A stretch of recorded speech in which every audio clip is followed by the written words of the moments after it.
So let's continue with our journal tough questions series number 8. So transaction number 76. Bought material of rupees 1000 and paid wages of rupees 2000 for making office furniture. 1000 रुपया पे किया material के लिए, 2000 रुपया पे किया wages के लिए, और हम क्या बना रहे हैं? ऑफिस का फर्नीचर बनवा रहे हैं।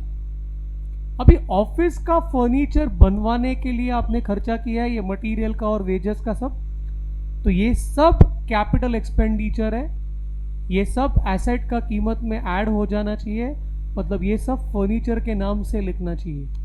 तो कोई मेरे को पूछेगा कि फर्नीचर कितने में बनाया, एंड इफ आई से 15,000 में बनाया, तो ऑब्वियसली वो 15,000 में मटेरियल, लेबर, सब कुछ आ जाना चाहिए ना।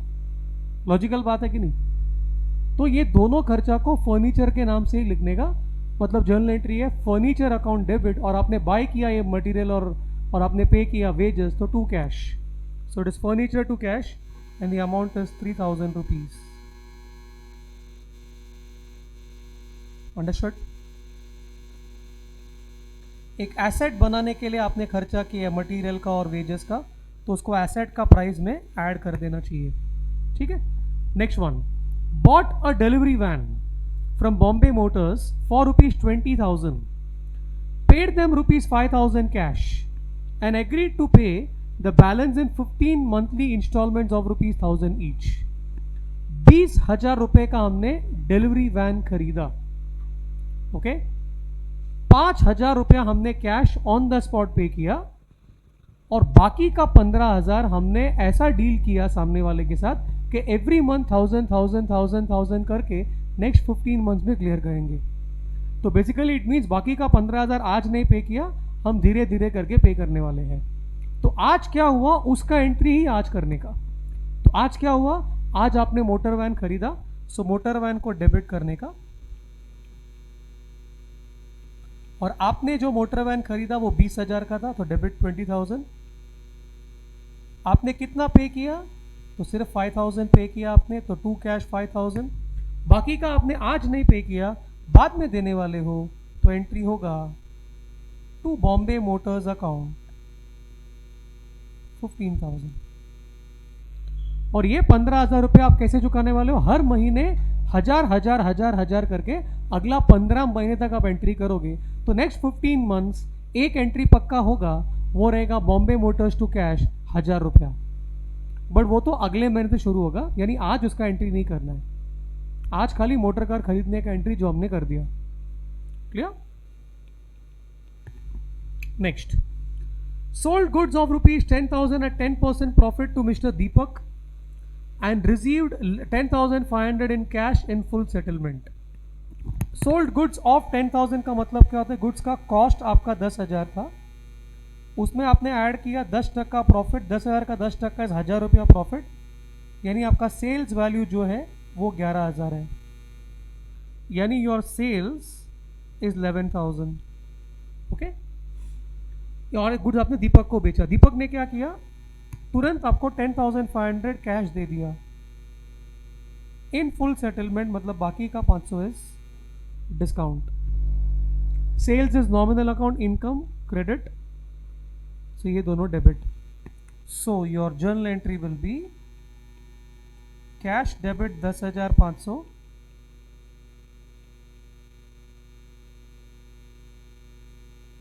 Discount allowed account debit 500,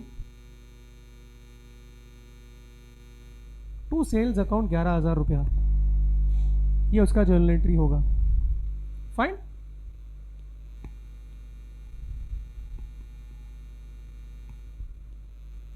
this completes your 78th transaction. अभी हम जाते हैं 79th ट्रांजैक्शन के पास। तो 79 में क्या बोला है? Purchase the watch dog of rupees 5,000 from mister Kashyap and in return invoiced him goods of the same amount. तो हमने एक वॉच डॉग लिया, मतलब एक एनिमल लिया, मतलब लाइफ स्टॉक लिया।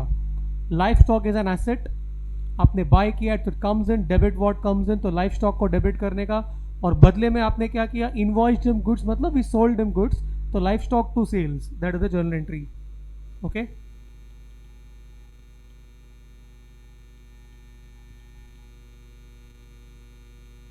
कश्यप का नाम तो आएगा ही नहीं, बिकॉज ऑन द स्पॉट लेन देन हो गया आपका। आपने एनिमल खरीदा और आपने ऑन द स्पॉट पेमेंट दे दिया गुड्स देके। Okay, the next one, purchased goods of rupees 25,000 from Mr. Kaushik at 10% CD and paid half the amount in cash. So, आपने जो गुड्स बाय किया वो कितना रुपए का है? वो 25,000 का है, और इसका आपने हाफ पे किया, तो इसका half is paid, which means 12,500 is paid, यानी और एक हाफ 12,500 इज नॉट पेड, और जो नॉट पेड है उसके लिए आएगा सामने वाले का नाम, यानी कौशिक अकाउंट आएगा। आधा आपने जो पे किया वो दो पार्ट में टूटेगा, कैश एंड डिस्काउंट। आपका सीडी का रेट इज 10%, तो 12,500 का 10% is 1250, so cash is 11,250 discount काट के, बराबर। 25 का माल आपने परचेज किया है, purchase is nominal account, expense है डेबिट, मतलब बाकी सब credit. So purchases account debit 25,000 to cash 11,250,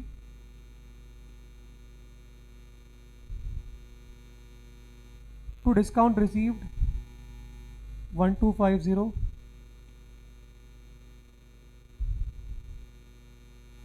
to Kaushik account 12,500 रुपया।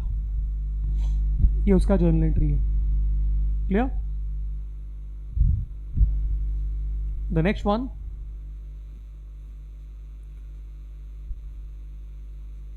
purchased the goods purchased from Kaushik were sold at a profit of rupees 5,000 to Manan, who paid half the amount in cash and the remaining amount he gave a car. Goods purchased from Kaushik, तो हम लोग ने जो goods by किया था कौशिक से, वो goods का कॉस्ट कितना था? उसका कॉस्ट वॉज 25,000। इस पे हमने ऐड किया profit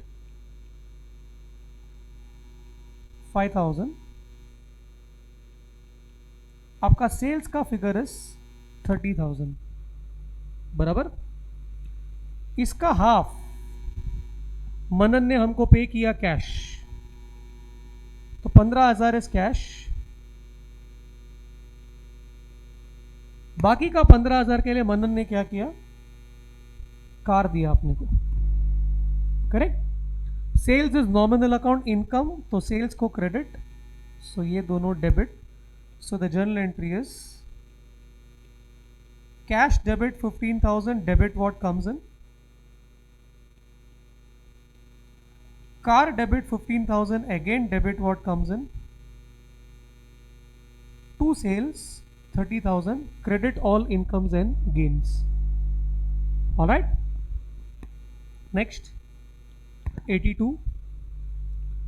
Mr. Manan returned goods of rupees 3,000, which were returned immediately to Kaushik at cost. तो यहाँ पे दो अलग अलग ट्रांजैक्शन है। First one is mister Manan return goods of 3,000, पहला उसको ब्रैकेट में प्लेस करो, ये पहला चीज है। सो मनन ने गुड्स रिटर्न किया, तो उसका जर्नल एंट्री है sales returns account debit to Manan account.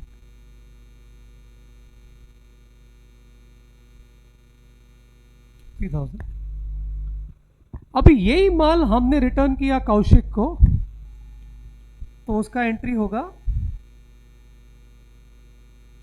Kaushik debit because he is the receiver,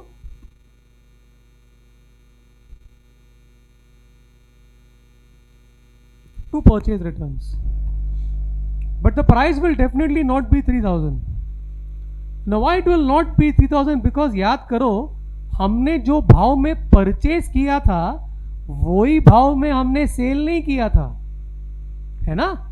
जाओ जाओ पीछे जाओ, go and check your transaction number, which one was that, 80 में आपने कौशिक से माल लिया था 25,000 का, 81 में वही चीज को हमने सेल किया मनन को, but did we sell it at 25,000? No, हमने तो प्रॉफिट जोड़ के बेचा ना। 30 में बेचा ना, करेक्ट। तो अगर मनन को गुड्स गया 30 में तो रिटर्न्स भी वही प्राइस के हिसाब से उसने किया रहेगा, मतलब ये सेल्स रिटर्न्स के अंदर प्रॉफिट है, बट परचेज रिटर्न्स में प्रॉफिट नहीं होना चाहिए, मतलब परचेज रिटर्न्स का वैल्यू सेल्स रिटर्न से कम होना चाहिए। Now the question is what is the amount of your purchase returns, how do we find that out. आप लोग मुझे बताओ कि हम लोग ने मनन को गुड्स क्या भाव में बेचा था, एनी आइडिया। यस, 81 वाला जर्नल एंट्री देखो, आपका sales has been created with ₹3000। अच्छा, कितने का माल उसने रिटर्न किया अभी, sorry sales was created by 30,000, sorry, और उसमें से 3000 का माल रिटर्न किया उसने, मतलब कैन आई टेल कि मनन ने 10% माल वापस किया, हमने जितना भी माल बेचा उसका 10% उसने वापस किया, यही 10% माल हम लोग कौशिक को वापस देंगे, एग्रीड। अच्छा, हम लोग ने कौशिक से कितने में बाय किया था, 25,000 में बाय किया था, तो 25,000 का 10% करने का तो 2,500 will be the amount of purchase returns. I hope all of you got this concept very well. जिसको ऐसा नहीं समझा, think like this कि हमने मनन को 30 का माल बेचा था, उसमें से उसने 3000 का माल वापस किया, हम लोग ने कौशिक से 25,000 में माल लिया था, तो हम कितना वापस करेंगे, क्रॉस मल्टीप्लाई करेगा आप इसको तो भी आपको आंसर 2500 ही आएगा, है ना। 30,000 में से 3000 है तो 25,000 में से कितना, क्रॉस मल्टीप्लाई करेगा 2500 आएगा, easy, fine. Then let's go to question number 83, again a very nice transaction. The car received from Manan, याद है मनन ने अपने को आधा पेमेंट कार के तौर पे किया था, ये कार आपने भेज दिया रिपेयरिंग के लिए to mister Harshil who sent us a bill of ₹500।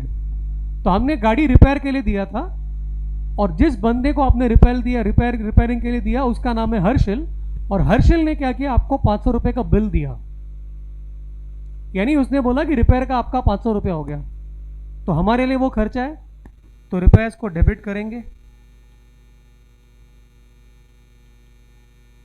Debit all expense and losses के हिसाब से।